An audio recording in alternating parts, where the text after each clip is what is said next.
Mantan Menteri Pertanian Syahrul Yassin Limpo divonis 10 tahun penjara dan denda 300 juta rupiah subsidi kurungan 4 bulan penjara dalam kasus pemerasan dan gratifikasi di lingkungan Kementerian Pertanian. Putusan tersebut dibacakan oleh Ketua Majelis Hakim Rianto Adam Pontoh di Pengadilan Tipikor pada PN Jakarta Pusat. Selain itu, pemirsa, SCL juga dihukum untuk membayar uang pengganti senilai 14 miliar rupiah dan 30.000 dolar Amerika Serikat. Uang pengganti tersebut harus dibayarkan paling lama 1 bulan setelah putusan dibacakan, serta menetapkan SCL tetap berada di tahanan. Hakim menyatakan tidak sependapat dengan nota pembelaan dari SCL dan kuasa hukumnya yang menyatakan bahwa terdakwa tidak terbukti melakukan tindak pidana yang didakwakan penuntut umum dan memohon untuk dibebaskan. Hakim memutuskan SCL terbukti bersalah berdasarkan pasal 12 huruf E Jungto pasal 18 Undang-Undang Indonesia nomor 31 tahun 99 tentang pemberantasan tindak pidana korupsi.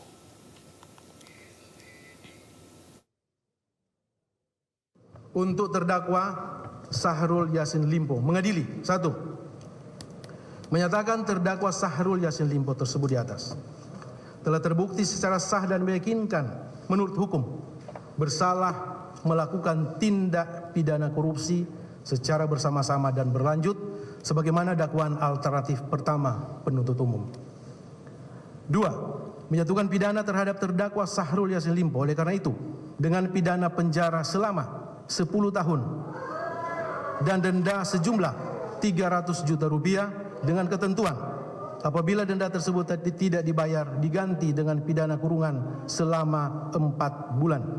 3. Menghukum terdakwa Syahrul Yassin Limpo untuk membayar uang pengganti sejumlah 14 miliar 147 juta 144.786 rupiah ditambah 30.000 US dollar Amerika untuk terdakwa Muhammad Hatta.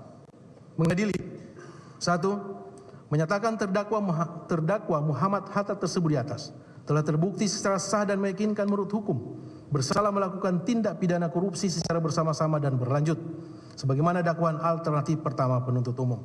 2. Menyatukan pidana terhadap terdakwa Muhammad Hatta oleh karena itu dengan pidana penjara selama 4 tahun dan denda sejumlah 200 juta rupiah dengan ketentuan apabila denda tersebut tidak dibayar diganti dengan pidana kurungan selama 2 bulan.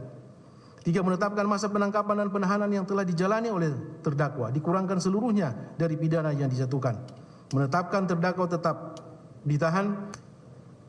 Untuk terdakwa Kasdi Subagiono: 1. Menyatakan terdakwa Kasdi Subagiono tersebut di atas telah terbukti secara sah dan meyakinkan menurut hukum bersalah melakukan tindak pidana korupsi secara bersama-sama dan berlanjut sebagaimana dakwaan alternatif pertama penuntut umum. Menjatuhkan pidana terhadap terdakwa Kasdi Subagiono oleh karena itu dengan pidana penjara selama 4 tahun dan denda sejumlah 200 juta rupiah dengan ketentuan apabila denda tersebut tidak dibayar diganti dengan pidana kurungan selama 2 bulan. 3. Menetapkan masa penangkapan dan penahanan yang telah dijalani oleh terdakwa dikurangkan seluruhnya dari pidana yang dijatuhkan. 4. Menetapkan saya ingatkan, ini bukan proyek, ini bukan rekomendasi dan izin impor yang ratusan triliun. Kalau saya mau korupsi, ini bukan. Yang ditarik adalah skincare, yang ditarik adalah pembelian parfum dan lain-lain. Maafkan saya adikku, mohon tertib karena kita berproses hukum. Saya minta maaf kalau tadi ada seperti itu. Tidak ada niat seperti itu. Saya lah yang tempatmu sebagai bapak, sebagai kakak. Saya minta maaf pada teman-teman pers. Dan mudah-mudahan tidak ada pejabat yang takut mengambil kebijakan untuk kepentingan rakyat dan bangsa hanya karena persoalan saya. Mungkin saya salah. Tapi semua demi bangsa, demi negara, demi kepentingan rakyat. Kamu adili saya di saat Indonesia normal. Kau tidak melihat bagaimana Indonesia pada saat kondisi kerawanan pangan yang ada. Terima kasih anakku semua. Kaget bahwa kok sampai segitu putusannya.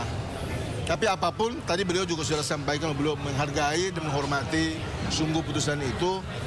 Karena ya kalau kita mencoba untuk melihat dari berbagai pertimbangan-pertimbangan tadi, rasa-rasanya ada isyarat yang Sepertinya menurut hemat kami, ya tidak murni itu datang dari hati nurani majelis hakim.